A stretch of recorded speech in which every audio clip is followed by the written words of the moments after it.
Good evening, everybody. Welcome to the Let's Stay Together talk show. Your host, Reverend Rick McCain, along with my baby, my girl, my boo, Brenda McCain. How are you doing today? I'm good. It's Tuesday. It was a beautiful day. Yes, it's a beautiful day in the neighborhood. Yeah, it was warm. It was a beautiful day. Yeah, it was. It was. You had the 50s here. I know somewhere in this, some places in Illinois, they may have gotten even close up to 60 degrees, which is unheard of. But it's great to after going through all the cold weather that we went through here for February. February, Black History Month, was cold month.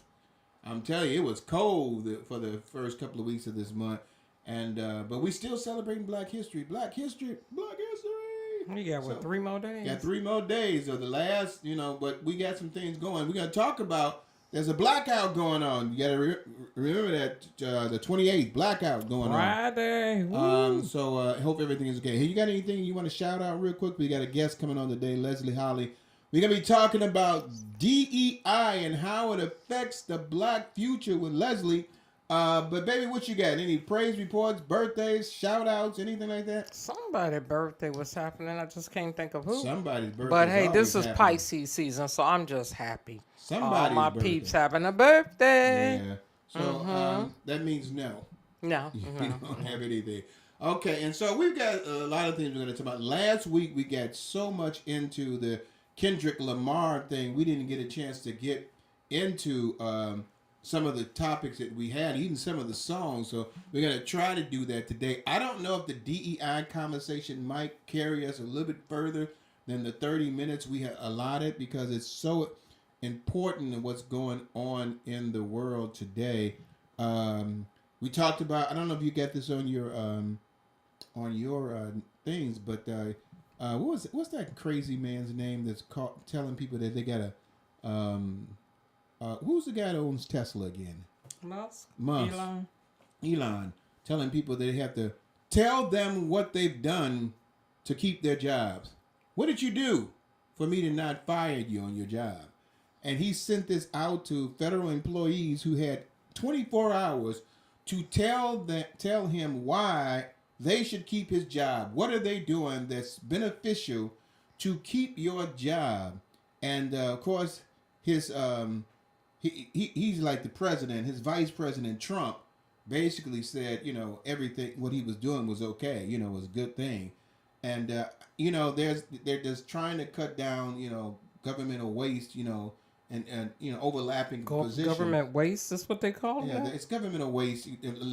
Basically, duplicate positions, which most companies do that. He's trying to run things like a corporation, and like anywhere else, the government probably has overlapping positions and stuff like that. But it's just how he's doing it. He gives somebody 24 hours to let them know why they should keep their job. If not, if they don't respond, it's considered their resignation. And then some of the government people fought back and telling them they don't have to respond. And he sent a second thing out saying, if you don't say that, you don't respond this time, it's basically saying you're being terminated. It's like a termination. I mean, what is like a termination? I mean, I'm either not working or not. And so this is getting a lot of attention from a lot of people who are getting very upset about that. So, hey, you asked for it, you got it. Yeah, I wanted Trump, you got Trump. And we have to all suffer. the things that goes along with opening up that Pandora box called Project 2025. But hey, we're going to go on and talk about some more brighter things, some more better things. With the world that is going on today, we want to do something else during our Christian Real portion. I don't know what you're looking at, but what you trying to see. I didn't see that at first, and I'm like, my thing's taking a long time to come up. Oh, but it's up now, so we're logged in, and I have to share this. That's good. Okay. So what are we talking about today? For Christian Real, we're talking about encourage yourself. Encourage yourself. Like I was just saying, it's with all the things that are going on, there's so many crazy things that are happening in this world right now. People are losing jobs. They can't afford food. Eggs are like $8. I mean, who would ever think that eggs would get up to $8? Prices are so high. Everything is going up except your your check, and there's so many things that are happening that it would discourage you.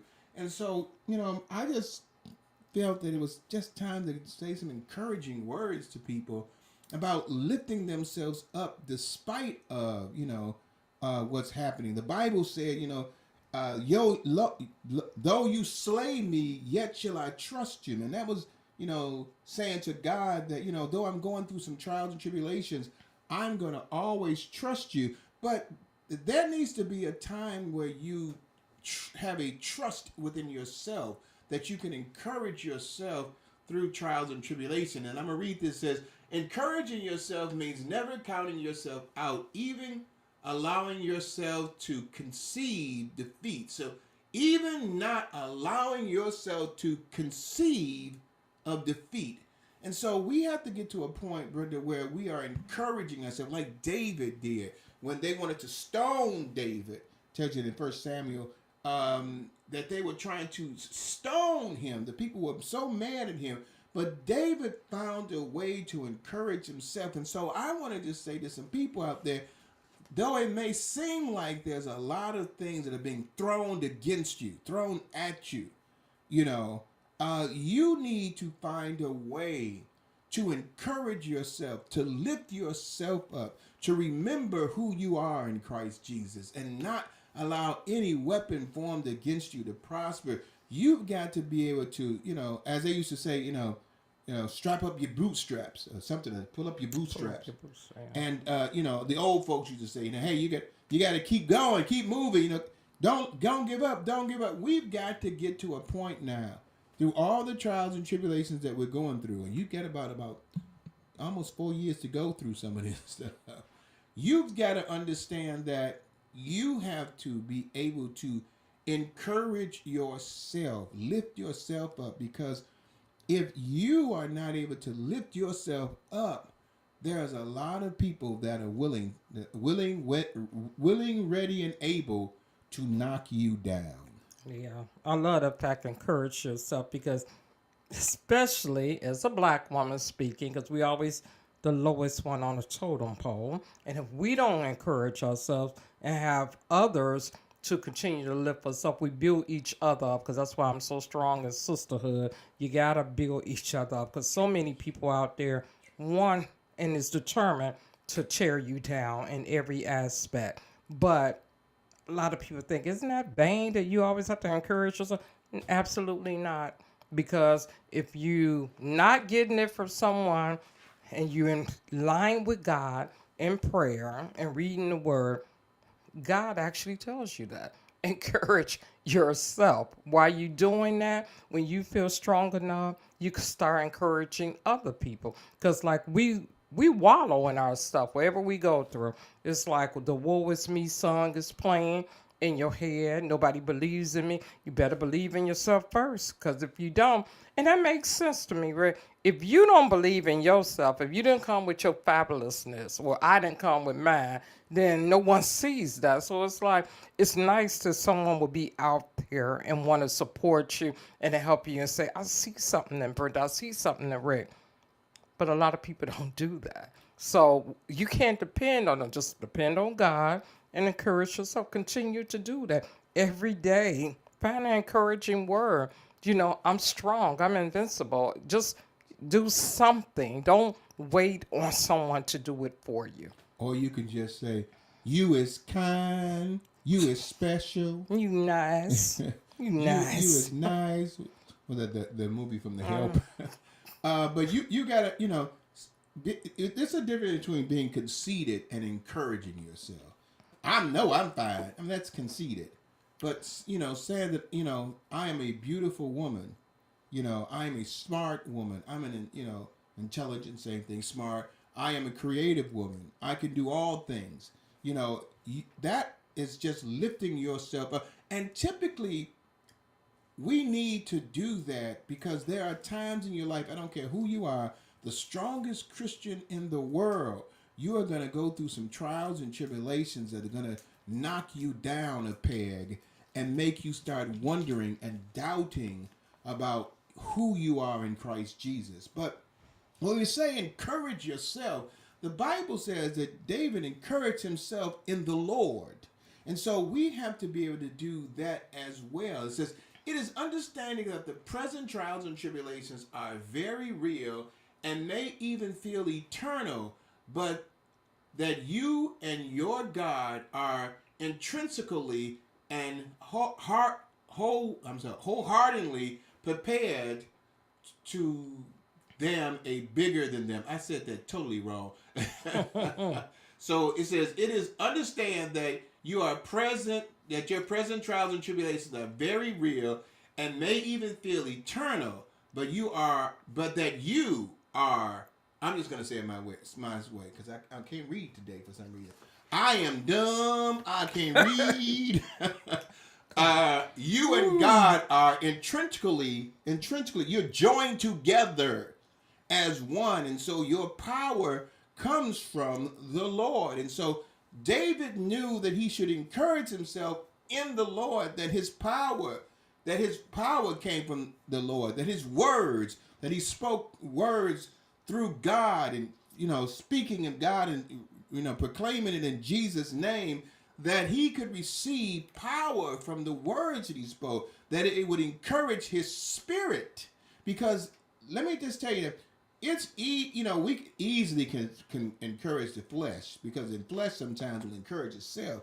But when you encourage the spirit, and that spirit hears you saying something, in the name of Jesus, I can do all things. In the name of Jesus, no weapon formed against me. In the name of Jesus. And when you start saying that, and that spirit starts resonating, because now you're speaking this language, you are able to, that encouragement has some kind of validity to it, has some strength to it, it has some power to it, because it's God. Have you ever been somewhere where you was feeling real good, and then somebody said something to you and you didn't like it, and you get mad? I mean, I'm a joke. You can cough and get upset with somebody, because they said something about it.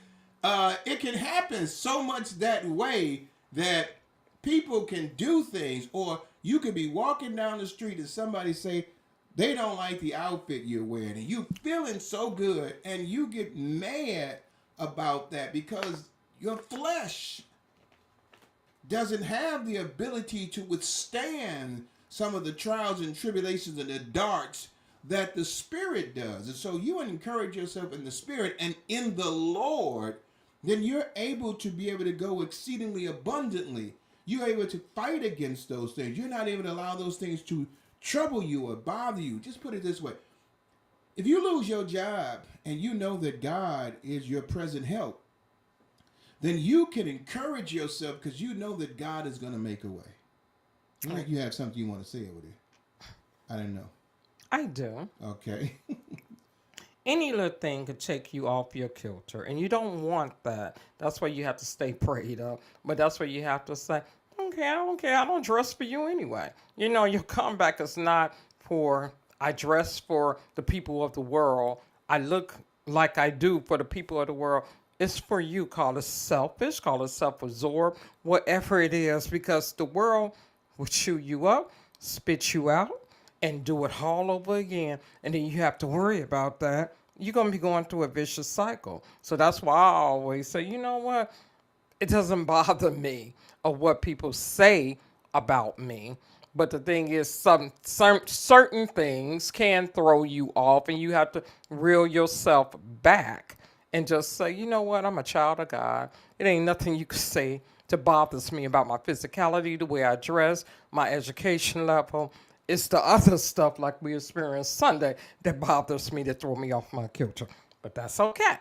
Yeah, but you also want to make sure that you're not going into an attack mode. That, when someone says something, against you, then, like the Bible says, wipe the dust off your feet. Don't allow yourself to get into a thing where I don't care what you think.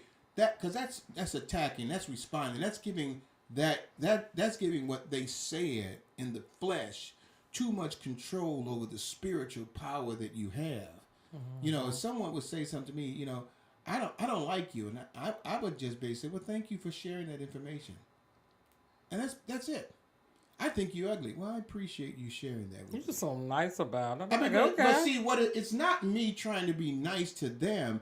It's me saying that your words don't have power to change the spiritual encouragement that I've done with God. I am in a relationship with God, and God has allowed me to encourage myself in the Lord, in Himself. And so, if I'm being encouraged through God, why should I allow you to discourage me when God has already encouraged me? And why would I allow you to bring me down when God has almost lifted me up? I'm going to go with the prophets, the Obamas. When they go low, we go high. Why do We still we doing that, too. allow, as Christians, to allow something that someone says, and sometimes Christians say this to Christians, with shame on you, to allow someone else to say something that can detour the very present power that God has given us? That basically means, I want you to hear this, that you didn't receive the power that God had provided you. Because if you receive the power that God provided you, then that's when you say the scripture, no weapon formed against me shall prosper. But if you allow it to prosper, then you didn't receive the power of encouragement in Christ Jesus that God had given you through the Spirit. And so we have to remember that there's always going to be attacks against us, but we don't have to give it power. So we encourage ourselves over the trials and tribulations. I love this thing, and I wish I could read it, because it says, it is understanding that the present trials and tribulations are very real and may even feel eternal, but that you and your God are intrinsically and wholeheartedly prepared for them and bigger than them. I love that. Not only through Christ, if you're encouraging yourself, you are prepared for it. You are also bigger than it. So that means you are in a position where even though someone has thrown a dart at you, they can't hit you with what they came at you with. It's almost like, you know, I don't want to use David and Goliath because that's a reverse analogy there. But it's almost like, you know, playing against someone, you know, that's basketball, giving a basketball analogy. You're playing against someone that's, you know, 7'3", and you're 5'9". That person that's 7'3" really is not concerned about you blocking their shot. Well, I used to use another analogy. I'm like, you know, I'd go there and I see a female lion, and I tell them, I'm not afraid of you. Well, the female lion doesn't care, because that female lion already knows that it has more power over you than you have over her. And so as long as she knew that she has more power to overcome me, she doesn't have to worry about how I feel or what I think or what I say. I can talk as tough as I want to, as negative as I want to. The only thing that could stop her from getting to me is that she's at a zoo and there's a piece of glass there. Other than that, she has the power. What am I saying? Why is it that we have the power and we allow it to be taken away so easily? Some of us don't know we have the power. Well, then we haven't tapped into that. But if you haven't tapped into it, but this is me saying, tap into it. You have to be, encourage yourself in Christ, like David did. So you have to be able to know that your encouraging power comes through God. But again, what happens a lot of times is that we, as Christians, come on, this is Christian real. I'm blessed and I'm highly favored. Oh, God has done so many wonderful. We're just naming and claiming, talking and walking. But when something happens, our power's gone, just like that, because we allowed what happened to us to be stronger and more powerful than what God has provided us to encourage us, to sustain us. That's the word of the Lord. I'm That's a relationship with God. make a couple of comments here. Okay. Welcome to the show, Shelton and Dr. Carey. Thank you for coming Oh back my and joining girl! Hey, us. hey, hey, hey! She said, I am never what you say I am, only what I answer to. And you could say that because if you only answer to Dr. Carey, there we go. And I only answer to Brenda and sometimes Brenda Faye, there we go. And then Smitty, he commented earlier, and I lost the stuff on here. It was not regarding this, but I do want to say this after we finish this, this topic before Okay. we get in with our girl. No, just You say want me to that say then. it? No. Oh, okay. You said you want to say it then, so Okay. But I was saying with this topic, is if you really do have to know all the stuff we're going through and about to go through right now, we know life is looking gloom for us.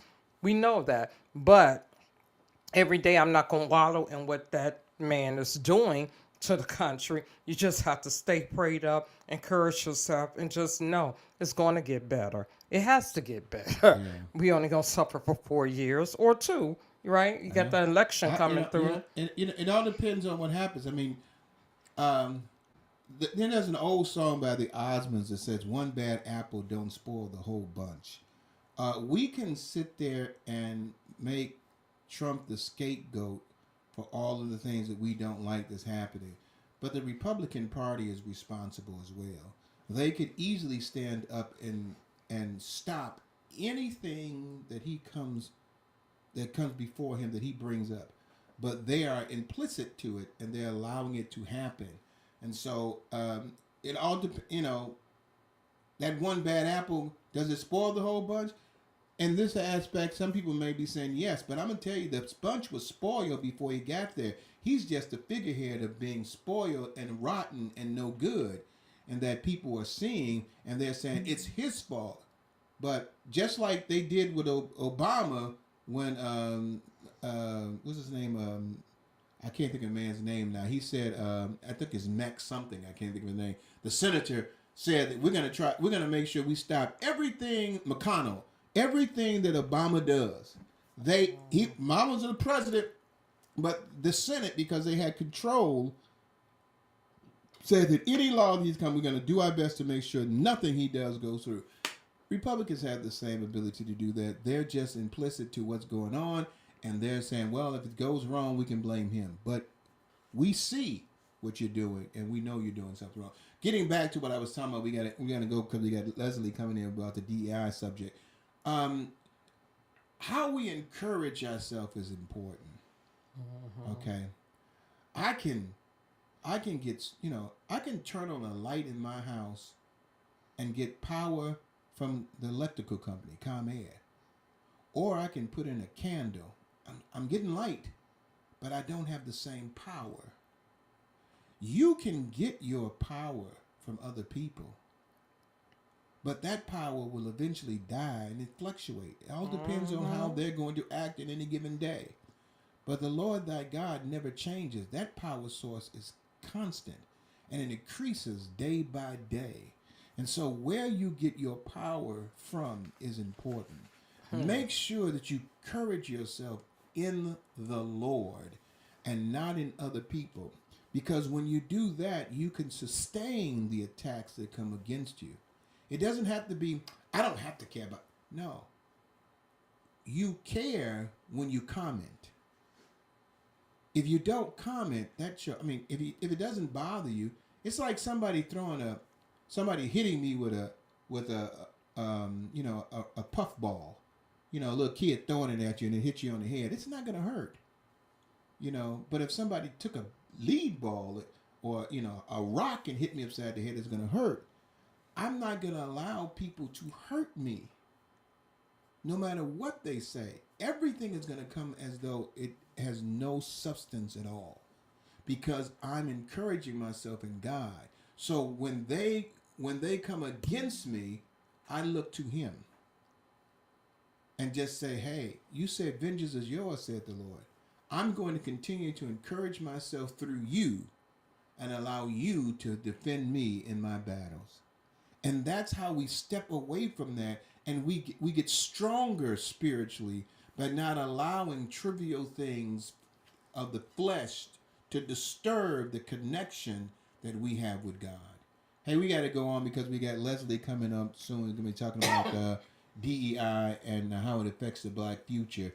So we got a couple of songs. Kenny, what was that song we playing again today? So this is Tisha Page, Tasha Page. Why I keep on saying Tisha? Tasha Page Lockhart. This is when Kenny should be on the show talking to us. Tasha Page Lockhart. She's singing that song again, Kenny. I didn't forget already. Why not me? Why not me? Why me? Why am I doing all this? Hey, let me go on so we can go on. Hey, for those of you all who are listening to Soar Radio, listen up to this music. And we're going to have a couple of commercials. For those of you on YouTube and Facebook, stay with us because we got some interesting stories we're going to talk about. So listen up. We'll be right back. Okay, before we move on, I want to say, hey, Doug, thank you for joining us. He says, blessing, prayers, and love for you both. See you both next Monday, March 3rd at the SOAR Awards. Greenwood Oasis, we doing our shout-outs. Love, Brother Doug Wallbank, host of the Into the Light. So that was a great prelude to what we're about to talk about here. This announcement, 2025 SOAR Awards is coming up finally. It's here, babe. March the 3rd on Monday it starts at 7 o'clock. I'm not going to say from 7 until, but it starts at 7 o'clock. I believe some tickets are still available at soar.ticketlocity.com. It's at the Greenwood Oasis, 7621 South Greenwood Avenue. We're honoring, so more people came on board, but honoring Yolanda Adams, Archbishop William Hudson III, Smokey Norfolk. Him and I can't think of the guy's name. I said it earlier, but I don't have that other copy. It's so many great gospel artists that will be there. So if you have not gotten your tickets, please get them at soar.ticketlocity.com. And someone brought it to my attention that they seen out there the tickets are half price now. I didn't go back and look. So check it out. Oh, you put it up there. The other 3 people that are being honored, I can't see it from here, but it would be on our Facebook page of all the nominees this year. It's going to be really, really great. Looking forward to it because it's the first time they will be here in Chicago. Is it Charles Johnson? Yeah, Walter Thomas and Charles Johnson. And the one, I know, I think Charles Johnson, he's going to be presented by the pastor. He's going to present him with, okay, John Hannah presented it to him. I heard he's a big wig here, not here in Chicago, but he did a lot for us in Chicago. Now, let me see, our month is almost up in 3 days, right? Before Black History End, I want to do a shout out to our high school, 50 years at Percy L. Julian. And it's such a beautiful thing, but not just the high school. Shout out to the best producer on the other end of the mic right now, which is our guy here, because most people don't hear him or know him. I'm about to say Mr. Kenneth Cropper, but most people don't hear him or see him. But this is Black History Month, so shouting out Dr. Oliver and Mrs. Rogers, who was one of our teachers at Julian, because we sort of put a little Black history in it, and we didn't, because we're talking about other stuff. Shout out to Julian, best high school that Chicago knows. And Mary Silla, shout out to you. This is the one, even though Women's Month is happening next month.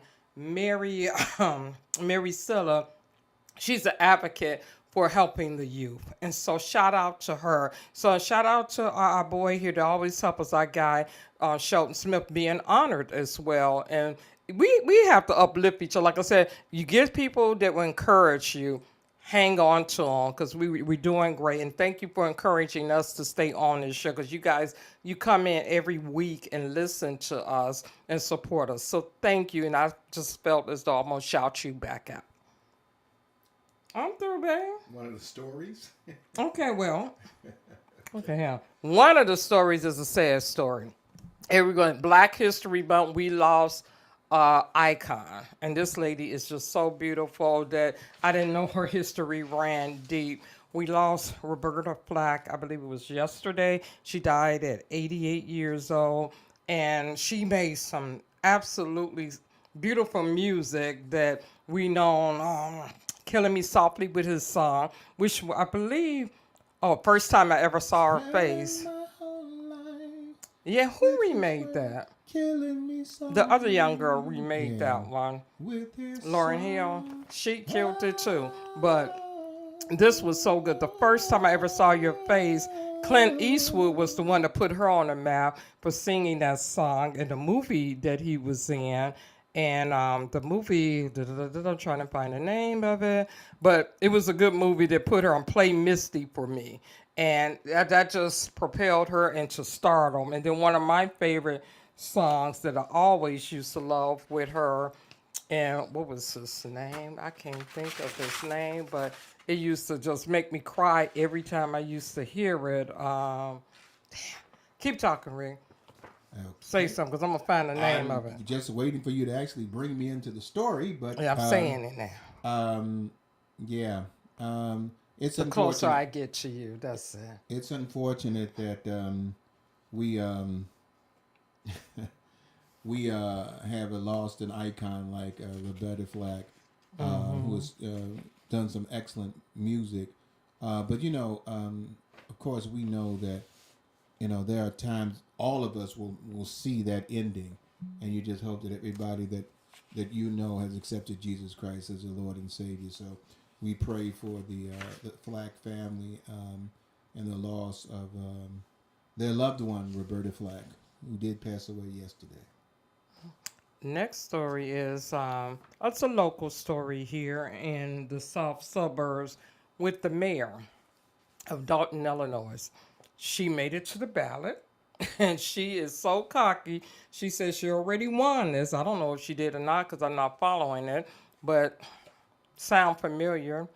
She won it according to her, and no one else should have been on the ballot. But the person who was on the ballot with her before, when they was on the same team, this is Mayor Tiffany Henyard of Dalton, Illinois. Henyard? Yes. Okay. Well, they ran the thing. Election is going on. A lot of suburbs of having. They said kind of a bad election this year. A lot of stuff going on, but if she get back in there, it sounds too much like a Trump thing to me. But she made her thing. She was rapping to the voters out there, letting them know ain't no stopping us now. She back in there. Y'all don't have to worry about it. It was interesting to me, but we'll see tonight on the news who actually won that. So that was a quick story with that. Don't know if you was following it, Ben. No. Okay.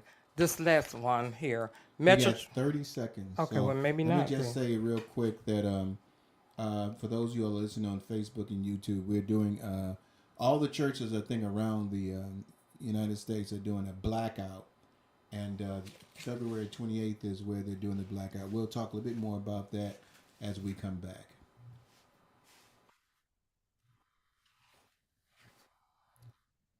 All right, everybody, welcome back to the Let's Stay Together talk show. Your host, Reverend Rick McCain, along with my baby, my girl, my boo, Brenda McCain. Hey, before we go on to our guests, I want to make sure you watch the JD Morning Show each Wednesday between the hours of 6 and 8 a.m. only on SOAR Radio. Justin, Kenny, and again are doing some great things. They're going to be talking about some great subjects as well. So each Wednesday between the hours of 6 a.m. to 8 a.m. only on SOAR Radio. And if you're thinking about having your own radio show, you can contact me, SOAR at SOARradio.com. That's SOAR at SOARradio.com. And last but not least, I just want to say make sure you're prepared yourself to go to the SOAR Awards that's coming March the 3rd, which is coming this Monday. We got some great talent that's going to be there. We'll talk a bit more about that. But right now, we are going to talk about a person that has been on our show. I don't know. I think, Leslie, you've been on this since the beginning almost. But 10 years. as 10 years. always, every time Leslie comes to the show, she is just so knowledgeable, and I just sit back and sometimes in awe, just listening to her that she shares some of the wisdom, knowledge, and understanding that she has. So before we go on, I'm gonna let my baby introduce someone that doesn't need an introduction on this show. But for those of you who may have never listened to the show, shame on you. You will get a chance to know the introduction for Leslie Holly, baby. It's a song called Welcome Back. Yeah. And I want to sing it. I'm singing it in my head, but I'm not going to mess you guys' ears up. But we have doctor, psychotherapist, and counselor, Miss Leslie Holly, that's back with us. And we miss you, darling. Miss you dearly. And our topic today is it's a deep topic here, and it is DEI and how it affects the black future. Now it's affecting and it's rolling on now, but I want to say welcome back, sweetheart, because it's El Holly Circle, your healing circle, and Yes. she is on top of everything. We miss you and we love you. Yeah. So I Thank mean, you. go ahead. No, I was just saying it's good to be Okay. back. Thank you. And Yeah. it's a great topic because I am in the DC, Maryland, Virginia area, what we call the DMV, and we are feeling it here for Oh sure. yeah, I'm sure you are. Oh. So I mean, we know what's going on. I mean, well, some of us know, but I just want to kind of talk about the DEI situation and kind of explain a little bit about what does that mean before we go into how it affects individuals. Can you give it like a brief synopsis of what DEI means? So we're talking about diversity, equity, and inclusion programs, grants, funding, focus in corporations, in the government, as well as the private sector, making sure that people have equal opportunity, that qualified individuals from all diverse backgrounds can be included into opportunities so that bias, racism, prejudice, things of those nature don't come into play as much in the opportunity process, if you will. Um, and we are now rolling those things back, or not we, but the person in charge is now rolling those things back. Yes. The person in charge, who is the real president, is Elon Musk, and we know that. I think you know it's an old song. Pull my string, and I'll do your thing. I'm your puppet. That's what it seems like Mm-hmm. what Donald Trump is. I think one of the things that the misconception that it seems like that's being thrown out there is actually what DEI is all about. There's a lot of people thinking, especially, a lot of Caucasians, I'm going to say this, were thinking that this is something that totally just benefits African Americans. But actually, DEI benefits a lot of different racial cultures and genders as well. Talk a little bit about that for me, Leslie. Well, absolutely. As a business owner in the Maryland, DC, Virginia area, looking into government contracts a couple of years ago and for the mental health, many of those programs, white women benefit from those programs more than anyone. You went where I wanted to go. And so, right, when we talk about DEI, white women are first Mm. um, to get the funding, to get the programs, to get a seat at the table. So why are we the face of as African Americans? Why were we put to be the face to DEI? Because when someone talk about DEI, they always talk about African Americans getting something they don't deserve, they didn't work for, and that's not the case. Well, yeah, it's one of those magic tricks that they play. They use all of these terms that basically mean black, right? Woke. Um, Mm-hmm. I think what we saw in COVID with George Floyd and had some people wake up. Of course, we have all been seeing these videos for quite some time, living it, experiencing it as Black folk.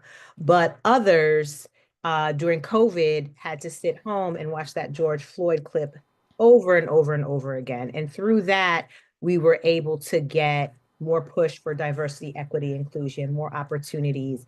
And they just simply want to roll those back. I think that the persons in charge are using these key terms so that people in places and spaces that aren't very diverse and don't understand what these terms mean can use them and weaponize them to continue to separate people, to continue the hate, to continue to point the finger somewhere. Yeah, and you know the thing about it, they used to tell us, that if you want to learn something, read a book. And then there was that old negative additive that if you want to hide something from an African American, just put it in a book. But it's funny how now people can sit there and say they're not educated about something about DEI and what it means, and they allow these systematic racist ideas to come up as though it's just benefiting black people, so they can use that hidden racism agenda to stop blacks from advancing, because they don't want to take the time to actually take inventory of themselves and say, hey, let me really find out what this means. And I really think a lot of, Leslie, that people know what it means, but they like the fact that it can be used for what they want, hindering African Americans and their success. Yeah, Absolutely. a few comments out here. Go ahead. Go ahead, Leslie. Oh, no, I was, you were saying, Brenda, there were some comments, but absolutely, I agree. I completely agree with what you're saying. Okay, some of the comments came from saying one of the people out here addressing hello to the East Coast, white privilege, black denied, so they can have a way to get rid of us because we represent a diversity component that they are trying to use reverse psychology on us. The transparency is that white society is threatened by black America, and truly black and brown people comprised with women are more in numbers than white men who are trying to dominate this country. So look, they're hearing you. It's their one last attempt, right? Statistically, if you look at things statistically, the numbers are not working in their favor. Diversity is pretty much here to stay. And so this is their one last ditch effort to try to squelch some of that and to uphold whiteness at the end of the day. And back to what you were saying, Rick, I mean, it's always been this facade, this lie about who Black people are, where we come from, what we're about. I mean, we are seeing, many of us, a lot more history of things and communities that we have built that have been destroyed and taken. I was watching a clip today. This woman was talking about the game Monopoly. And she used this Black woman used this analogy about, playing the game Monopoly. We're at the board table. We have no pieces. We have no money. For years, for hundreds and hundreds of years, then we actually start to create some things and then it's taken away from us, right? And so how are we able to play this game? The game has never been fair. They did not want us to read. They did not want us to have the knowledge because look, we've literally in this country come from nothing to president of the United States. Yeah. Now, if that doesn't tell you who we are as a people, I don't know what does. Yeah. So that was such a pivotal moment. Barack Obama was a lot of things for many of us, but sometimes I'm like, in one way, I think there are young Black people that was the first president they saw and they thought, oh, well, racism, how bad really is it? I mean, my first president I remember as a Black man. It let people get a little bit more comfortable, I think. Yeah. And then what it did for the racist white people to really, the Tea Party, all of these things, right? We cannot have this. We cannot have this. And we're still paying for that. Yes, we are. Now. And it's so true because they think that, we had the president of the United States that even though he was a president, you saw, if you paid any attention, you could see all the racist things that was happening against him while he was the president. I just talked about him. McConnell said he's going to try to make sure that everything that Obama does just gets stopped. He's not going to let it go through. And that wasn't just a Republican-Democrat feud. That was him basically saying, we didn't want this black man in this office, and we're going to make sure that he gets nothing done that is going to benefit us. And talk about the Obamacare, which is like a DEI program because it helped out more whites than it did anybody else. It's amazing that we keep on going through this process of people thinking that this only helps African Americans. But Leslie, this also helps other minorities, people of color. It helps gays and lesbians. It helps with people that are non-religion, that are not just a Christian religion that we have. It helps an abundance of people. But for some reason, unfortunately, we are there as a negative example of something that was meant to be a positive thing that's going to help people to receive the same benefits. And I'm going to read this, and I saw it in there. It says, in reality, DEI has only ever existed to ensure that highly qualified individuals from marginalized communities no longer face the discriminatory barriers that have historically excluded them. We've had DEI programs. The civil rights amendment was part of a DEI program to give equal rights to people. But we've had these programs before. Leslie, my question, I'm throwing this. I'm going to be the non-black person here now. I'm going to try to be that person.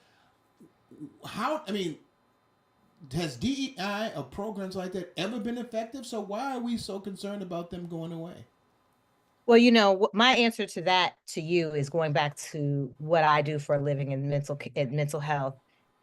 If you were a white person talking to me about this, I have a boundary there. We're past the conversations. Mm-hmm. We have protected white fragility. We have gotten here because white folks don't want to deal with what is. It is clear, like you said, if you don't have the information, read a book, get the information. There's something called the racial identity model. The guilt holds them back from understanding the truth and the knowledge. The guilt becomes anger and becomes fear. So they would rather avoid the actual facts. And here we are. And then the ones that do see it, that we still got to protect their white fragility. I mean, Elon Musk literally went on television with a racist, gesture and white fragility. Oh, well, that didn't mean that. He was referring to something else. We still not calling a spade a spade. So I would say we need to stop having these conversations with people that don't want to have the conversations and don't want to digest the information. We need to start taking care of ourselves. We need to find our own healing circles. We need to get clear about our values and what those values are. We need to create exit plans. We need to come together as a collective. I heard you before break talk about the blackout and all of these things. We need to start doing things. We're tired of talking. Yeah, that's true. We are tired of talking. So the DEI program, I'm reading some other things that said it eliminates career development opportunities, reinforce workplace discrimination and microaggressiveness, slower progress toward leading roles, higher risk of job displacement and turnover, and widens the pay gap. And again, I'm going to go on the other side. That's been something that's been happening all the time. So if we take away DEI, what does it really do? I've heard some people say to me, that if you take away DEI, then people are going to be hired for their merits only, and not because they're African American. But of course, again, that's never the case. That's code. Yes, Code. It's definitely code. How does this affect the black future with this not being a program available to, like, I saw this, the one article was the girl was saying she was happy to see black dials, and she was black businesses. I can get my black hair product from Target and Walmart, and I was so proud. How does that affect the black future if DEI is a program that's being removed? Well, I'm no preacher. You are, right? But you know, this is not going to stop us. We have been through worse. Yes. And we, again, that what I said earlier, we've come from in this country from nothing to the president. So them thinking that this was going to put us down, it's only temporary. This is only going to make us rise and continue to be who we are and thrive. Okay, so I think I was talking to a friend about this, and they had a good way of looking at this. I said, that's a really good way of seeing glass half full. Some of us, Black folk, have been asleep. Yes. We've been asleep. Oh, that doesn't apply to me. Oh, it's not going to affect me. Oh, I got mine over here. Oh, right. We had a Black president. I mean, when I was in Chicago at a private school with my kids, they didn't want to teach slavery. And it was and I went to the school. Why? Yeah. The Black parents said, well, we don't want our kids to learn about slavery. It's too much. Now, this was in the Obama people. We've passed that now. Now people are waking up. People are waking up. Those Black folk are starting to wake up and remember, oh, this is what my grandmother was talking about. This is what my uncle was talking about. This is what my elders were talking about. And we will rise to the occasion like we always do. Yes, it will take some time, but we will rise to the occasion like we always do. This will continue to make us better and thrive and grow. Period. So anyone listening, I don't want people to get discouraged. Joy comes in the morning. I don't want people to get discouraged.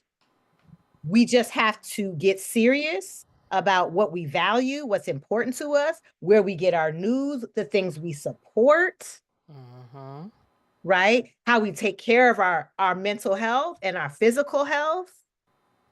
Because now is not the time to be apathetic. Yeah. I know, was it yesterday that it hit with Joy Reid? This woman, her voice was always telling the truth. And it was just a matter of time to fire her. And it's sad because we're looking at it, it's just like a domino effect. It's going to keep going and going. And I think, was it Lester Holt who stepped down too? Yeah. And I don't know if his was for that reason. But I mean, go back to was the Reid thing something, because MSNBC is really not, politically on the Republican side. So I'm trying to figure out, was that just something that, you would seem like it'd probably be something like it'd be DEI, but do we know that is a part of that? I think something with the network and some of the turnover and whoever's running the network now, he has that person, I don't even like saying his name, the orange man, has kicked out CNN, kicked out Associated Press at times. Yeah. If you're saying certain things, if you don't call the Gulf of Mexico the Gulf of America. So we're seeing, I don't want to speak about something that I don't know, I'm not truly versed on. But right, we're seeing it continuously happen. And it's just so unfortunate. It is hard to not feel weary. But again, we have been through worse, unfortunately. Yeah. And we will get through this. So I will go back to this because it does seem a little bit strange that out of all the people that were released from MSNBC, it would be the only Black person that has a television show on MSNBC, because I don't believe that there's anybody else. I know my sister Renee would know better, but I don't think there's anybody but Joy Reid on there that has a show, political show on MSNBC. I'm gonna step back a few because you were talking about, some of us have been asleep, and it made me think about the old fable of Rip Van Winkle.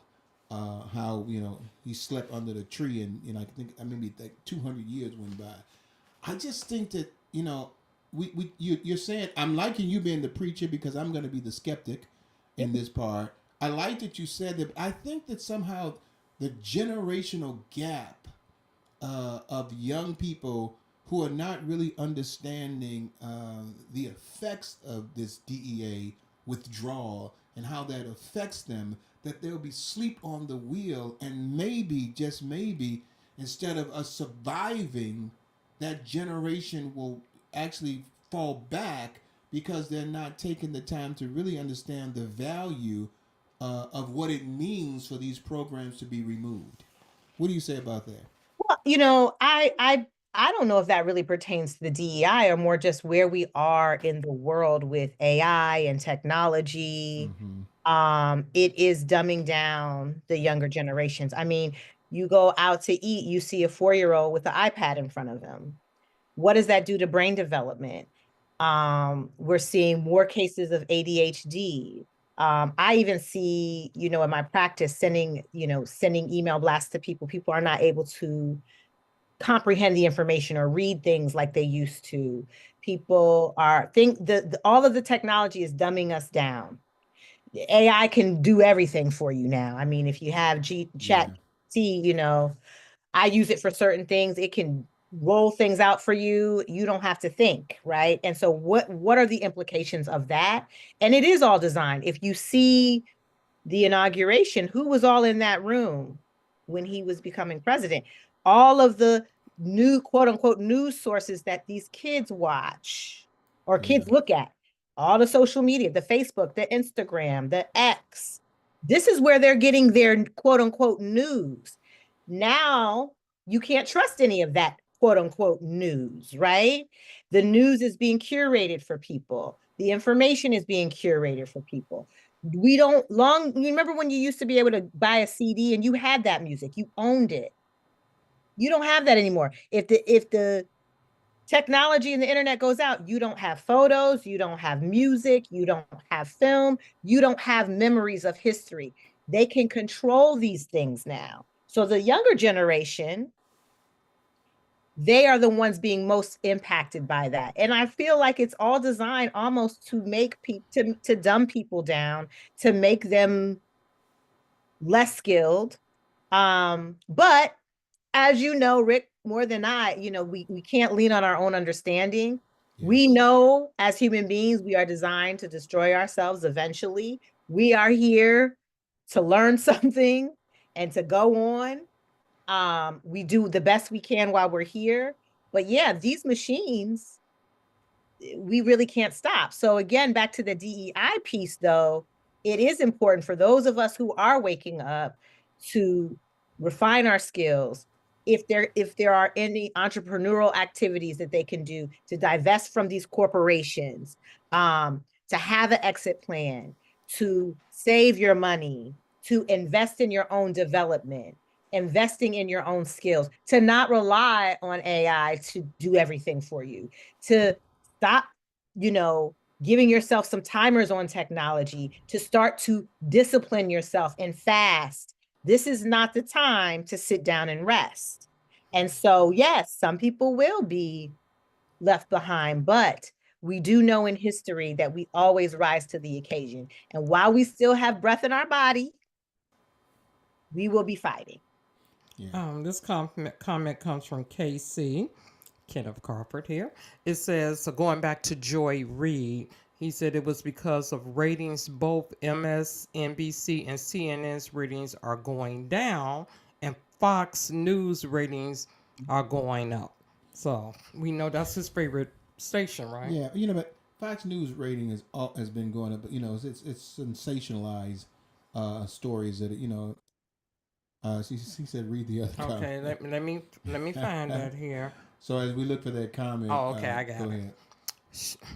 Shelton Fly Guy Smith, yep, I totally agree. But unfortunately, all these networks look at dollar bills, and that's the reason why she got let go. But we also know why she was the first one to be let go. Yeah. Did you have another comment in there too, Kenny? Okay. So you read the right one. Here's my thing. One of the things I've got to say is that um, should we be concerned that it's letting these corporations like Walmart, Target, and other corporations that are removing their DEI programs that gives them, the ability to bring more minorities into their companies to be more in dominant roles? Should we be concerned or feel that those slights of those programs are allowing people to once again say that they don't care about us, and should that hurt us as individuals? Well, yeah, and we shouldn't be shopping at these places. I mean, I love Target, and even though they came out with an apology, I haven't been to Target since. I don't know when Target's going to see me. Um, I miss Target, but guess what? The stuff that I get from there, I can get elsewhere. From a lot of the other Black-owned businesses. I do want to be sensitive to for people who just don't have any other, there are people that live in communities and the Walmart is there and that's what they have access to. They just don't have the access to resources, right? But for those of us who do, you better wake up and stop shopping at these places if you care, because now is not the time to continue to complain. And I have clients. Oh yeah, I was in Target yesterday. Wait. What do you mean you were in Target yesterday? What do you mean you went to Walmart? Mm-hmm. What are you doing there? But you know what? It is the American way, unfortunately, that unless it's coming to your door, a lot of times people just don't care, right? If they're not being personally affected, they don't care. And so unfortunately, I think more bad stuff is going to have to continue to happen, and more people are going to have to be personally affected for things to actually change. And that might just be too late at that point. Who knows? And Who you knows? know, and it bothers me when we have to. It has to first hit us before we'll join something. I don't. I don't shop at Target. Probably never did shop at Target that much. But I want to. I want to jump back on something you said, which it might seem a little bit harsh, but I don't necessarily know if I agree with, because Walmart is the only store there, to be sympathetic to people. When King and them boycotted, they decided to just disregard anything, no matter what it was. Even the bus boycott. I mean, they walked for miles to get to where they wanted to, because they did not want to be able to to be a part of that program. I know you're gonna say something. Let me say this. And I like that strength in numbers. I know that, it might be a distance and older people may have a problem. This is when I say that the younger generation need to step up and say, hey, I know you, this is where you go to, but I don't want you to go there. I'll make sure that I go to somewhere farther away to get you what you want, so we can join together in that boycott. We've been so desensitized and dismantled as African Americans. We don't join together like they used to do and say, hey, I'm going to help you because I know you have no other options. So I'm going to be there for you to be an option to get something that's going to maybe help with a local place instead of going to Walmart. And I think companies like Walmart and Target depend on that isolation that they placed us in, that they know that even though that boycott's going to be there, those people are going to eventually come back. So this is the thing about the bus boycott and the Selma walk.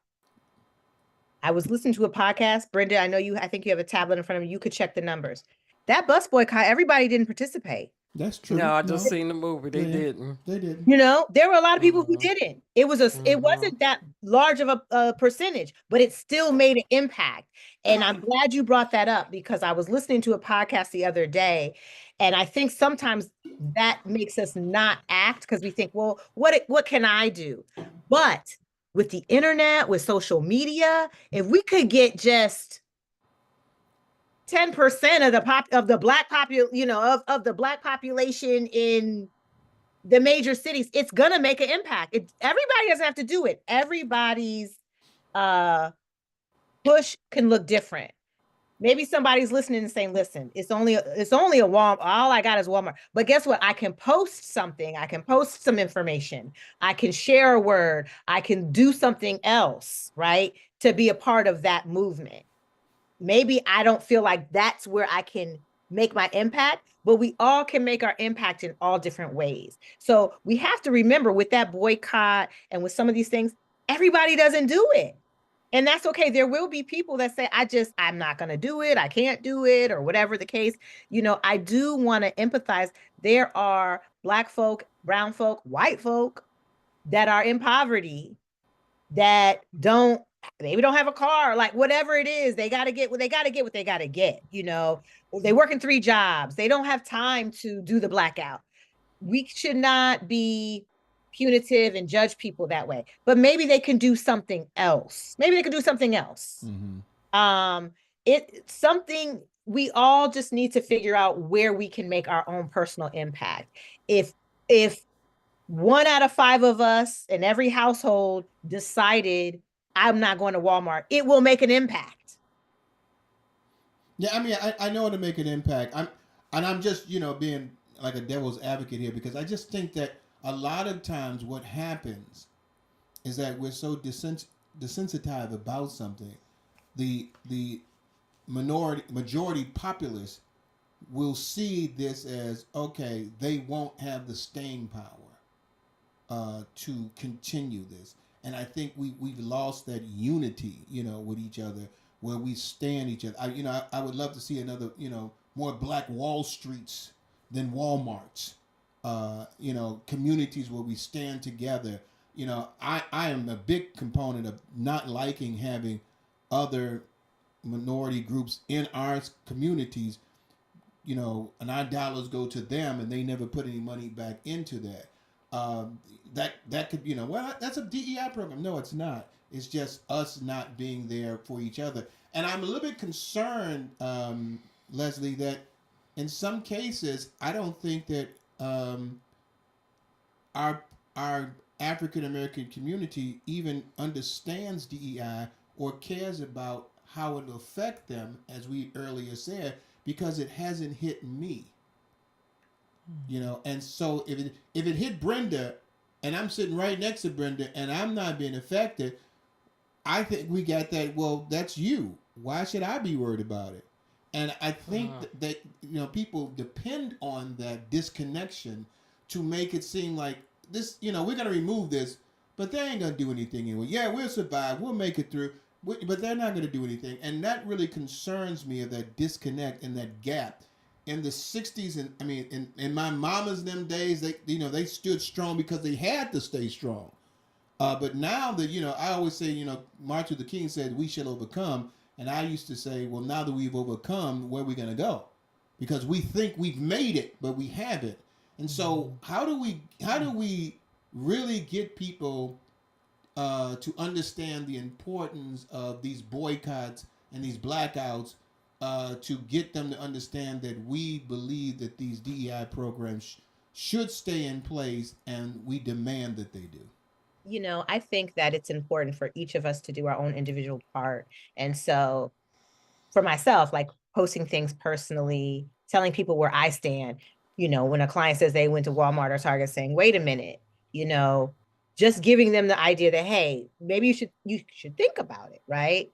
But I think one of the things that I like to focus on the positive in the sense of, systematic racism is real. We know they continue to have their foot on our necks. We know if they did the Black Wall Street, yeah, every time we get together and push some really positive change, and it's just all Black folk, we see what happens. Civil rights could not have happened if we didn't have white allies marching with us and doing, because anything we do when we get together, it can't be a crowd of us in a room. That makes them uncomfortable, right? And they will destroy that thing immediately. I think we've gotten tired, understandably, and we need to self-care. We need to be seen. We need to create space for that.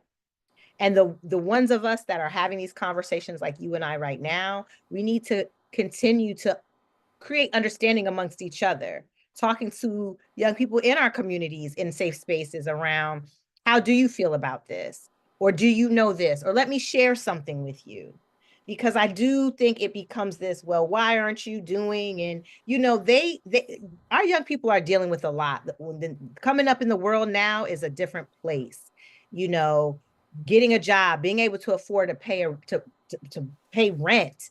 I mean, it is really difficult for a lot of our young people. Every generation has their own struggles, and we cannot discount them, and we cannot ignore the needs and the things that they are suffering with. So I would just say, if you're listening, maybe you don't want to go to a protest, maybe you don't want to boycott Walmart, but what can you do? Yeah. What can you do? Can you start posting things that connect people? Can you start a healing circle in your community to talk about some of these things? Can you just start a new relationship with God that you didn't have before, and pray and ask God for discernment and direction on what is heavy on your heart that you should do? But you don't, everybody's journey isn't going to look the same. And again, we have been here. We will continue to move forward. We saw what the crack epidemic did to our communities. We've seen what COVID has done. We've seen, I mean, there's so many things that we've been through that we're going to continue, unfortunately, to be going through. And we just have to remember the positivity, the people that are pushing the movements forward. There are a lot of young people getting involved. So we need to focus on the people that are getting involved, and pray for those that aren't, Yeah. that hopefully something will move them to move forward. But that's another piece, as a mental health advocate, you never know what people are going through. When I did my clinical hours and working in the schools on the South Side, a lot of these kids, they're dealing with, am I gonna get beat when I get home? Do I have a meal? Is somebody gonna hurt me or abuse me? That's what they're thinking. They're not thinking about, I'm gonna boycott Walmart. So we need to be sensitive to, there are layers to things. There are things that people are dealing with, and we need to recognize that. And for those of us that can push forward, we will push forward, because it worked with Target. Those stockholders, they said, what's going on? Yeah. They already predicted they're gonna have a loss. Yes. Yeah. And so it's working, and you may not even know anybody who boycotted. It is Yeah. still working. Yeah. So we have to recognize the wins, and we have to keep pushing forward, because you're right. If we don't, it becomes overwhelming. Yeah. I just quickly, I've got to be the negative nanny on this part because I'm speaking what other people are thinking. I totally agree with you. I think we've got a lot of great people out there that are doing some amazing things. They are speaking. They're standing in the gap. We just had Dr. Carey on there, young McWilliams on the show. A great advocate. You're doing what you're doing. We have a lot of things. It's just not. I mean, what I want to see more is just being out there. Unfortunately, you're not going to see it on the news because they're showing more negative things. But we've got these things called the internet where we can see all of these stories and share, and everybody can be an advocate. Everybody can be a hero. Everybody can be a leader. Everybody can stand for it. And even if we don't get 100%, if we get enough people doing that, it could be a astronomical benefit for these companies realizing that, hey, we need these people because they are part of our dollars. That's all they're concerned about, our Right. dollars. Dollar. And if we hit them where it hurts, with enough people out there being advocates and speaking and talking about it, it will make a difference. So I do believe that. Babe, what you gonna say? I just want to piggyback off the boycott. 90% of black participated in that. Not 100%. Everybody wasn't on board with it. And it even started with the pastors in the church who wasn't on board with it. And overall, it was 50,000 people that participated in it. But it was so much chaos with it going on. So just saying 90%. So that's what it's saying, that 90% of the people went into what boycott? The bus boycott. And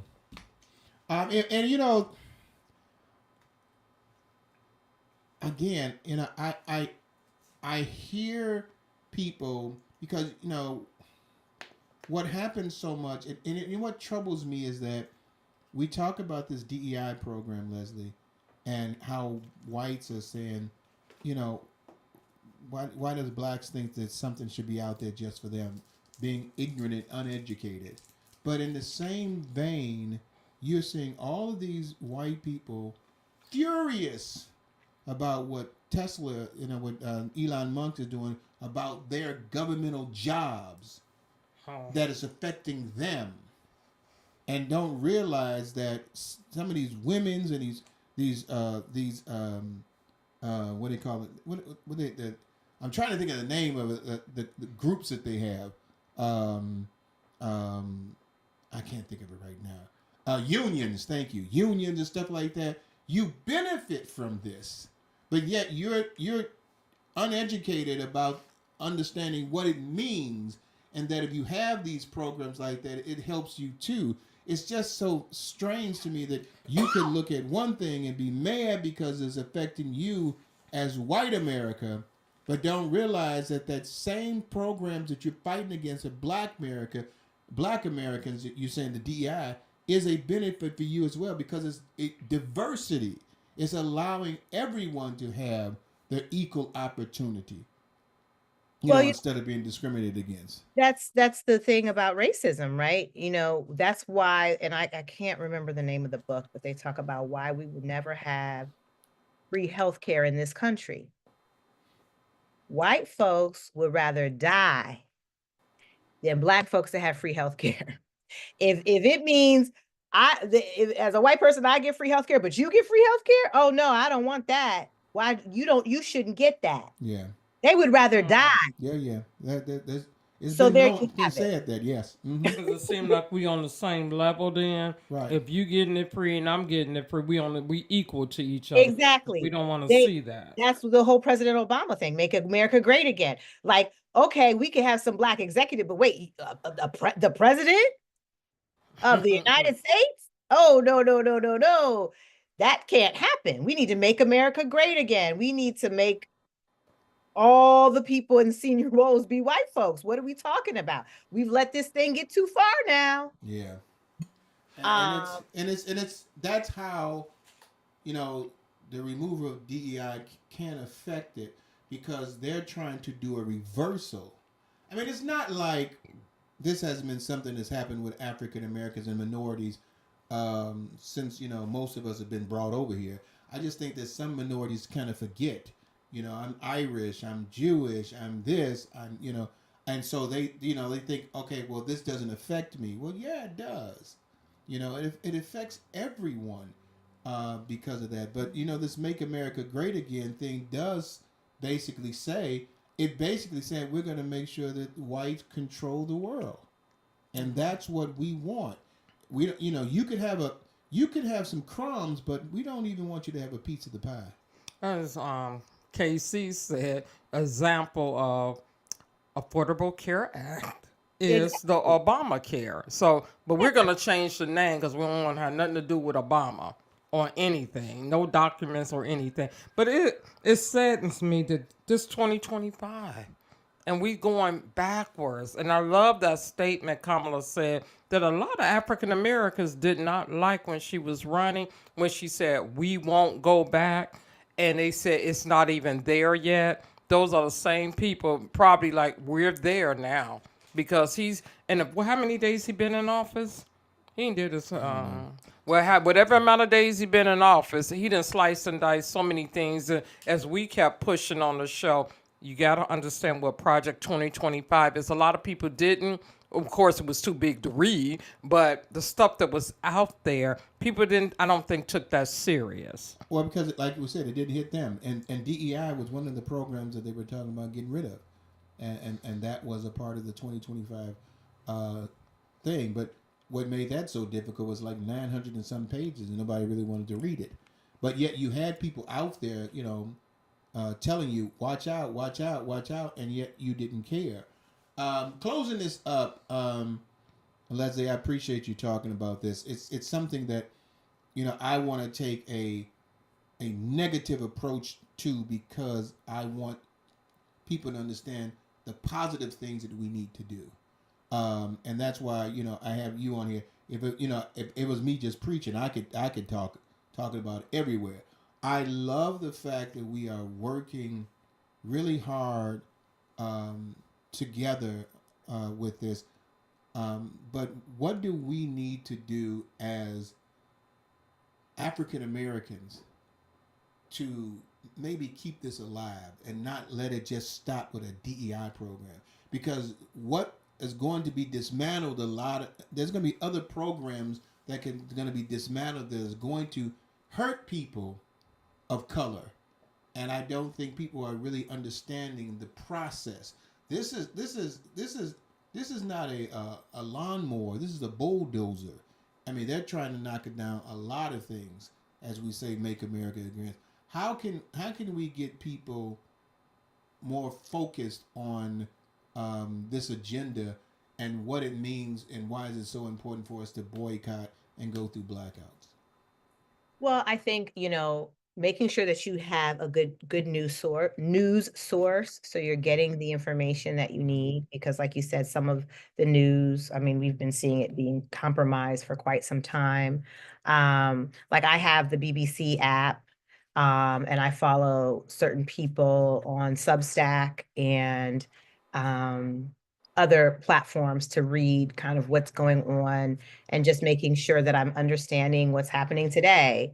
But there's balance there, right? Because I've talked to a lot of young people. I just took my son to a university welcome thing this weekend for one of the schools he got into. He'll be going off to school in the fall. And I was Are talking to, you saying college? yes, I about to say, listen, going she to got college. she got a college kid. You know she's Yes, been around us for a while. She you got a remember college when they were kid. little, yes. Yeah. Yes. Oh, Got a wow. 12th grader. Yes, he's going to Mm. college. But talking to the young people, do they watch the news? Do they know what's going on? And many of them said, I don't watch. I don't watch. I don't get involved. I don't watch. That's dangerous. Understanding, yes. I've had clients say, listen, I had to turn it off. I had a panic attack. I can't sleep. I get it. But like I'll quote my sister, we are in the Hunger Games of self-care right now. So you have to make sure that you are aware of what's going on around you. If there's food shortages or bird flu coming your way or whatever it is, you need to make sure that you're aware of what is happening so you can keep yourself safe. But then you need to balance that off with, okay, now I've watched my 15 minutes today. I kind of get an idea today of what's happening. And I need to now self-care, invest in myself, intentional self-care. So what does that mean? In the middle of the day, can I take a walk? Am I getting the exercise that I need? And am I meditating? Am I praying? Am I investing in my own self-improvement? Right? Am I getting knowledgeable about things or trade or any type of training or education I need? Am I going to some community meetings that are happening about what we're going to do for our community? Um, am I making sure that I'm aligning myself with my values? Doing a values assessment. What do I value? For those of people that are watching and listening that are believers, and maybe we haven't, my pastor says this year is the year of prayer. It's always the year of prayer, but right now, like never before, you better get get clear about your relationship and your prayer Mhm. journey, right? So if that's something some of us have been, not really on, now is the time to say, I'm going to make a commitment to that, right?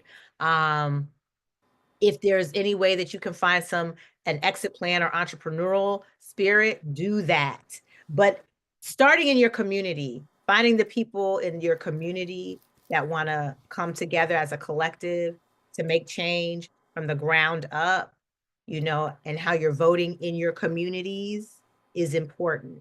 So those are some of the things that people can do. Also joining a healing circle. So I'm called, my company is called Healing Circle LLC, but joining a healing circle, I'll be starting a virtual healing circle for Black folk. They can join virtually. It'll be starting at the end of March. I'll send you guys that information so you can start to Share it. promote that. Yep. It's a space that you can come together, get some self-care techniques once a month, come together as a collective. What can we do in our community? It's and what can we do in our communities, and also the balance of how can I intentionally take care of myself at this time. We are tired. I know a lot of, especially Black women, we saw in our timeline, now is the time to rest, right? So there's a balance between resting and also getting out there and making your voice known. But it's a balance. It's always a balance. But We have to take care of ourselves. Now is not the time to continue to be having these debate with folks that don't want to hear the message. Yeah. They don't want to hear it. They haven't wanted to hear it. They're not going to want to hear it. So we need to do our part to just do the action for ourselves and within our communities. Well, you took my last thing I was going to say. I said, tell us how can Healing Circle, but you already did that. So I know were you going to say something? I was. It's in regarding your practice. So many people on social media are worried. They have their own practice. Like, is he going to strip our funding? What is he going to do? And that's sad because it might be because he devalued, as someone said, black women will get hit first, probably in the same field that you in. And it's sad. He is going down the list with that. So I'm going to just stay prayerful for you and your business as well, because anybody that has something just great like what you have, we need to keep that. But you could keep having clients coming back because they're going to need some help after this one. Yeah. So go ahead, baby. And just really quick, tell us again a little bit more about Healing Circle and how they can get in contact with you. Yes. So they can reach me at my website, which is healing-circle.org.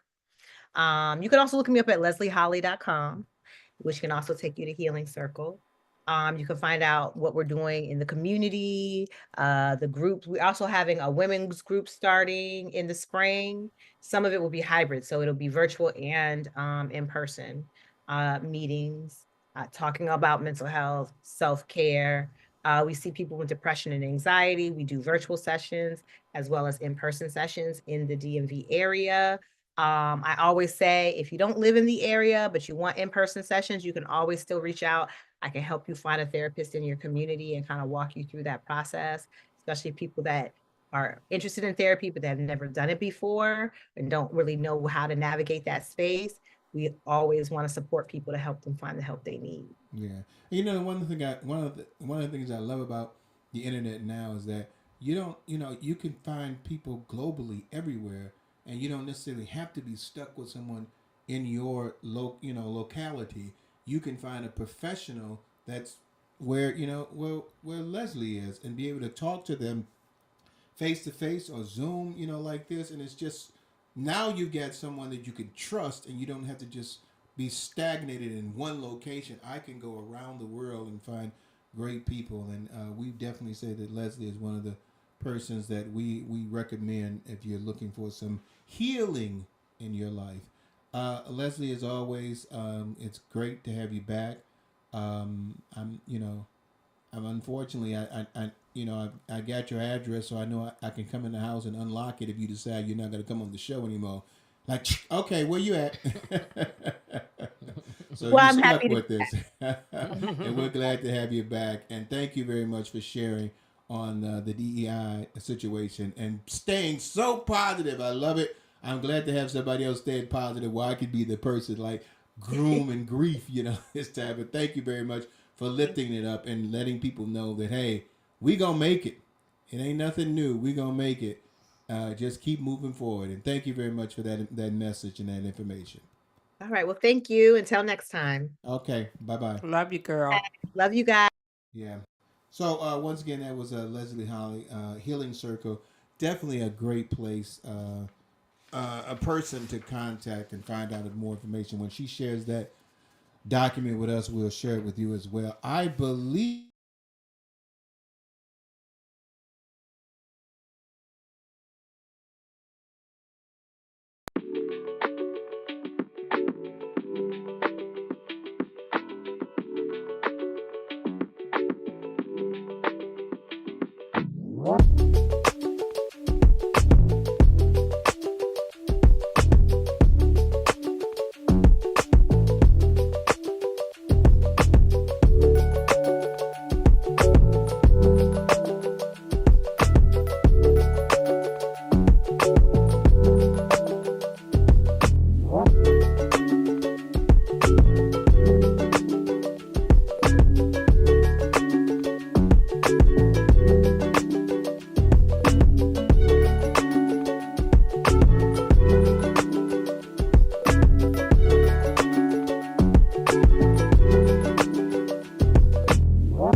All right, everybody, welcome back. Facebook, listening to some music right now on Soar Radio. I think it's Smokey Norval is probably playing right now. But let's go to a story that we're gonna have. I think it's Brenda. What stories you got for us? Amber Alert arrest. Triple stabbing suspect released from hospital jailed on multiple charges. The man name is Marcus Balsley, who's 39 years old, who killed, I don't know if it was a girlfriend or wife, killed Tiana Jones, and she's 33 years old, stabbed her multiple times, stabbed her oldest son, and stabbed his youngest son by her, tried to kidnap the child. The child got away. They found him, and all of them are at the two sons are at Comer Hospital. Still don't know why Marcus did this, but it's sad that he chose to do that. And then when he was on a chase going to Indiana, he chose to try to take his own life. I guess they're like, we ain't having that. You going to jail. But he in the hospital and just now got released to go to jail. And it's so sad. You gonna kill the two He children that just had got nothing to do released to with go it. to jail. He was in hospital. Oh, he got released from the hospital and they took him to jail. Because he Okay. tried to kill himself and they wasn't having it. Like, no, I mean, and most people that know this man say he was nice, mild mannered, and he worked for one of our big things here in the city of Chicago. Yeah. So, I know. I saw another story. I don't think it's the same, but this young man killed his I think it may have been his wife and three girls, and then shot and killed himself. yeah, it was similar. Yeah, and it's just I don't know. I mean, I don't know what you can say about that. I could try to, to sit there and be a preacher and be very religious and, pray for the family. This is a sad situation. These things happen to people sometimes when situations get difficult and they can't handle it. We talked about encouraging yourself and sometimes when you try to encourage yourself in the flesh, it's not strong enough to be able to handle some of the situations in life that are come against you and attack you. And so you have to encourage yourself in the Lord. Those are very encouraging and inspiring words, and you could say you're praying for the family. But it hurts when you hear that. It hurts me when I hear these young girls, and I think they were like nobody, neither one of the girls are over 10 years old, and these young boys, these children whose life have been taken away because an individual feels that they don't want to go any longer, so they're going to make sure anybody with them. It hurts when you see that because it makes me think about the untapped potential that these children could have provided to the world, and it's sad when you hear that. And you could say all of the spiritual and meaningful words that you can that'll be helpful and healing for people, but the process of grief is still going to be out there, and we're praying for those people who are grieving in this situation that they allow themselves to grieve and then find someone like a healing circle was Leslie Holly that you can talk to help you through that process. I remember in a situation, it was with Jennifer Hudson, how her sister's boyfriend killed her mother and everything. And it was just so sad when she said, I hear what you're saying, but I'm not receiving it now. And some people took that the wrong way. Yeah, and it's unfortunate. So these stories that you hear about that is just as a human, which we all are, it cuts you at the core, and you pray, but don't forget to grieve because holding things inside like that can be detrimental. So take the time to grieve and talk to the Lord. All right, everybody, welcome back to Let's Stay Together Talk Show. Soar Radio, glad to have you back. We thought that DEI program, Trump then canceled our program and got rid of us. But we found the Orange Man still don't know who we are, so we're safer right now to get back on the show. We hope you enjoyed talking with Leslie Holly and DEI and how it affects the Black future. As we know, as African Americans, we don't die, we multiply. We're gonna make it through. We've made it through rougher things than this, harder things than this, tougher things than this. We're resilient. We are a people that have been taken, and then that song says, "Before I take it back, I'll add more to it." We don't have to worry about, we have spiritual songs. We have, songs out there, with other non-spiritual singers who lift us up. And I mean, I ain't gonna let nobody turn me around. I mean, we got all kinds of songs that can help us. We got advocates, that out there. You got people who are standing. We got, leaders, and we need to, not only, find more people who are willing to step out and lead, but we need to start following our leaders and people who are leading in things, and not fight against each other because everybody wants to be a leader. I would always say that in order to be a great leader, you have to first be a great follower. And so you follow because you learn from things, and you get the experience from that. And so listen to those leaders, those people who are leading, and leaders lead. Don't make it seem like you're so important. Lead by example and show people the way they should go. Amen to that. So we're back on the air, and you definitely want to make sure that we are oh, okay. We are back on here. I think that's on now. I can't see that. Okay, so we're back on the air now. We've got a couple of minutes. Let's go to what you got. Do you want to do Why Did I Get Married? No, we're gonna skip that. I'll pass it off to next week. Okay, well, we're gonna talk about a good movie. Good movie. Did we talk about the play last week, Betrayal? Because I think we was. No, I don't think we got to it. Okay, and you gave that what 3 stars? 3 stars. Helen Hunt is in there about a relationship. It does it in a reverse chronological order, where she had an affair with her husband's best friend. I enjoyed it a little bit more than some other people. Some of the critics were saying it was, somewhat, but I enjoyed it because of the nuance of me being, counseling with people.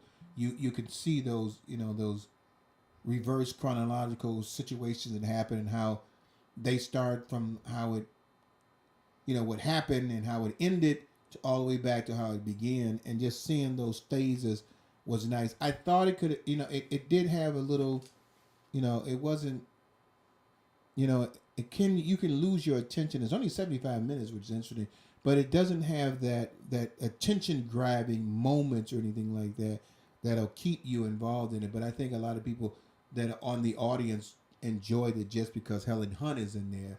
Yeah. And that's what brought it to them. It does need a little bit more spark. But I thought just because of what it was talking about, I did give it 3 stars. It's something with that play. It reminded me of, and it's at Goodman Theater, and it's there until March 30th if you want to check it out. But the play did remind me of an old, washed up Lifetime movie.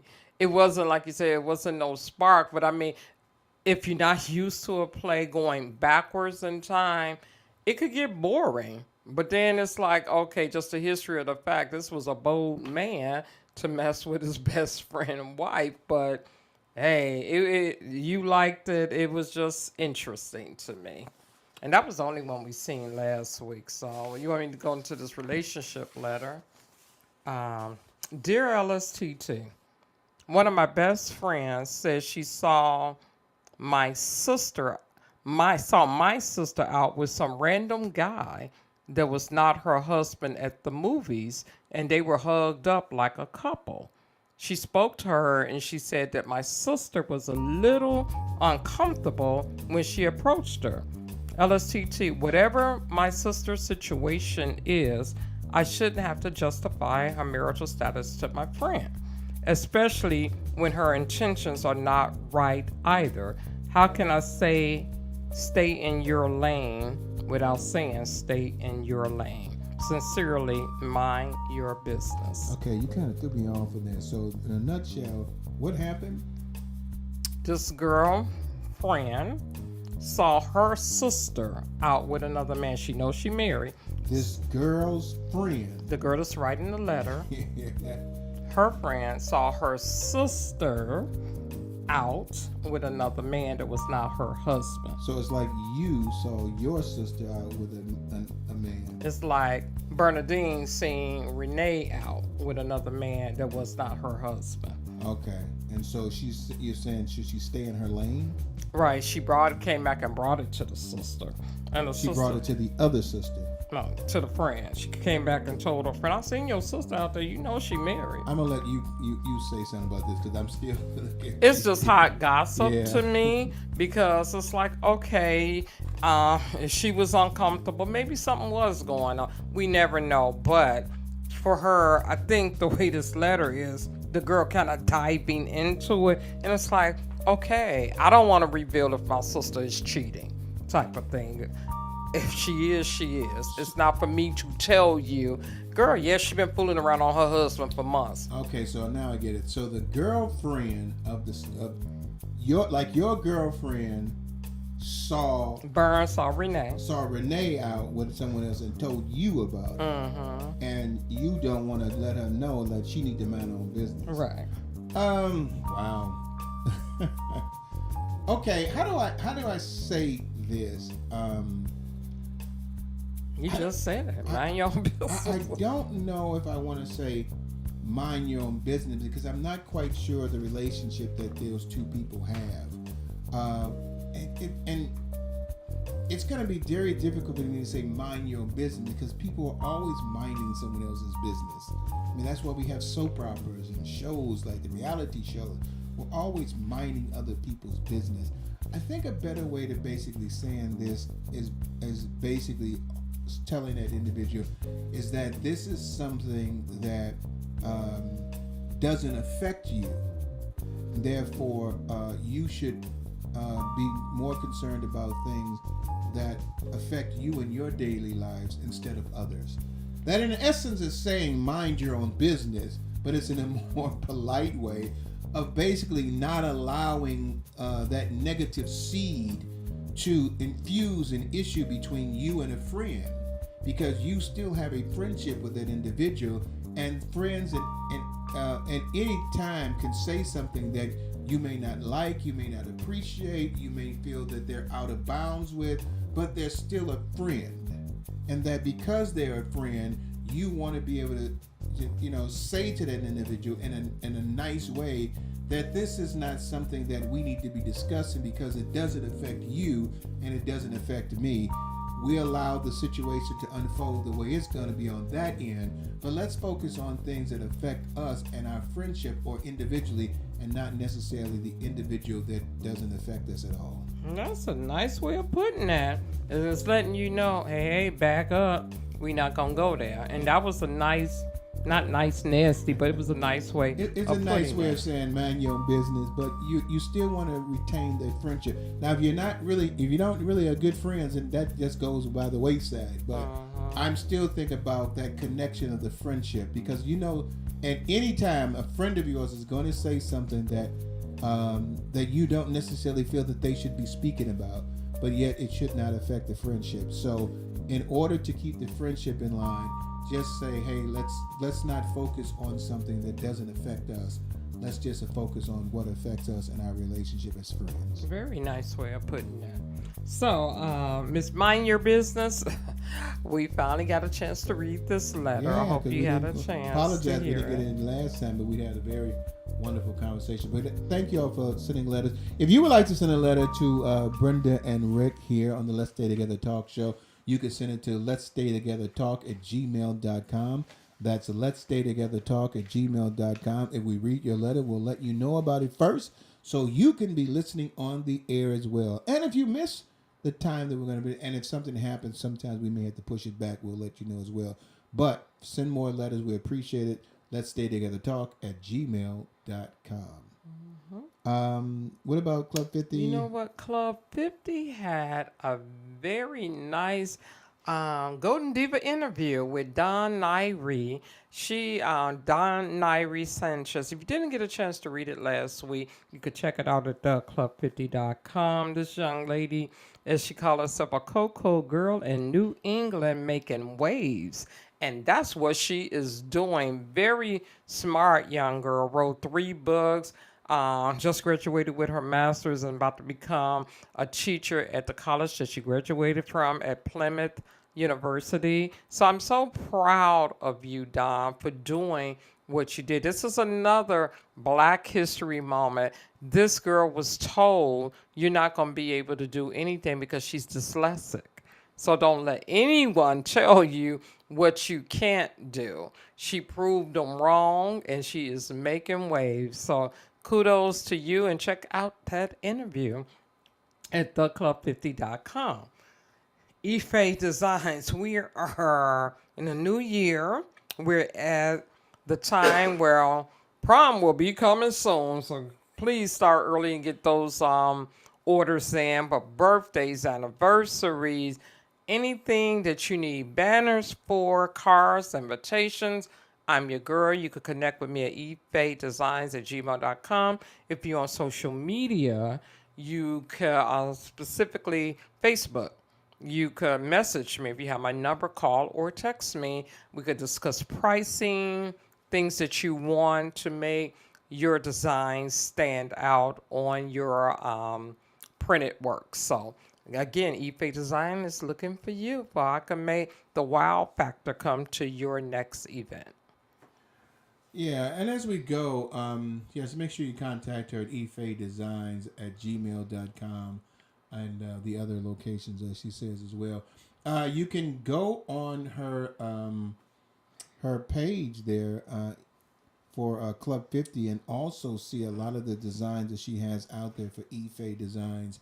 And the I think it's the pictures location. I can't remember offhand, but there are a lot of good pictures out there. You can see the fabulous work that she does. I'm going to end this talking about the boycott again, and I'm seeing that the other people out there are talking about the boycott, and they're using it for more of a political thing, other than African Americans who are doing this because of the DEI programs being removed from places like Amazon, Walmart, and Target. They're saying it's some kind of a boycott to, I think the group founded says not affiliated with a political party according to organization websites. Its goal is to unite Americans against the corruption and greed that has kept us struggling for decades. That's not what we're doing that for. It's not against corruption and greed as far as it is for us at a blackout on the 28th. Which basically says they don't want you to buy anything that day. So if you got to go buy whatever you want to buy on the 27th, do that.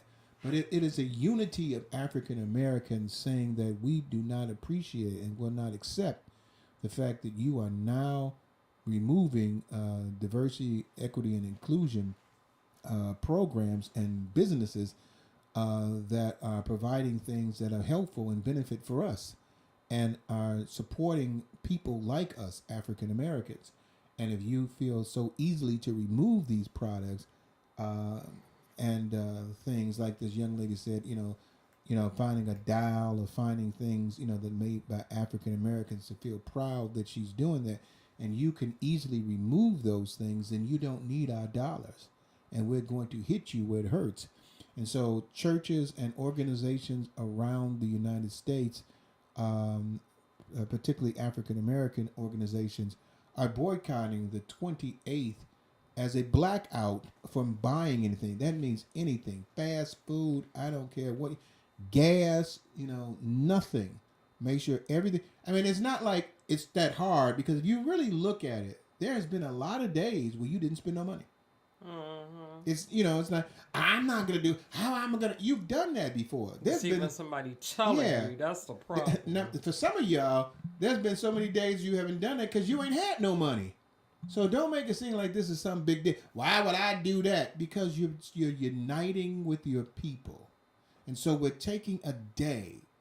Now, who knows what that's gonna do after that? It might be a week. It might be we got our church got a 40-day fast where we're gonna be fasting against certain corporations and doing certain things to let these organizations know that you cannot take our dollar and take away people like us that we want to spend our dollars on.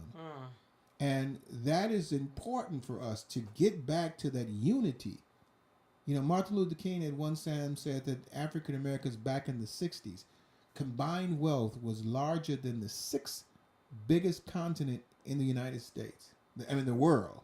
We had the financial ability to go against anyone with our financial pool. And back then, we didn't have that much money compared to now the millionaires and billionaires, African Americans that we have now, people that's living better, who's getting college education, getting better jobs with better pay. We have the ability to really interrupt financial institutions who don't want to respect us and have programs and companies and organizations that are like us in their company and make sure that it's there. Do you think these are going to be the individuals that's going to do the kickback? The ones that say, it's none of this stuff is really affecting me?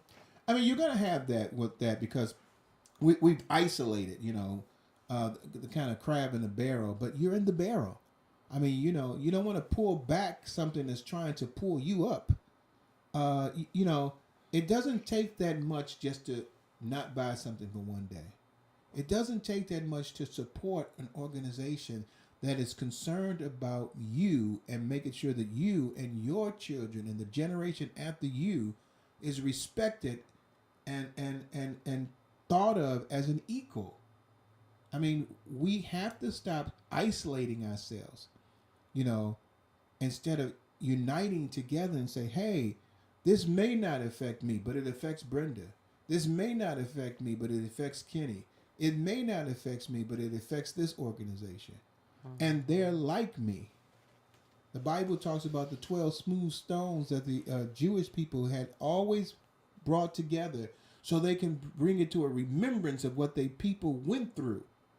We've forgotten what we've went through, and we've got to get back to the point of understanding what it means to be united, because we have been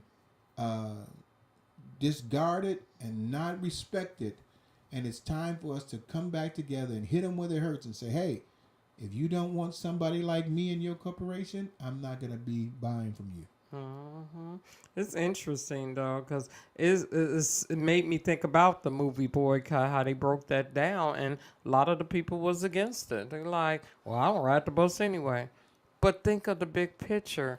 A lot of other people did. Yeah, and a lot of times what happens is that I don't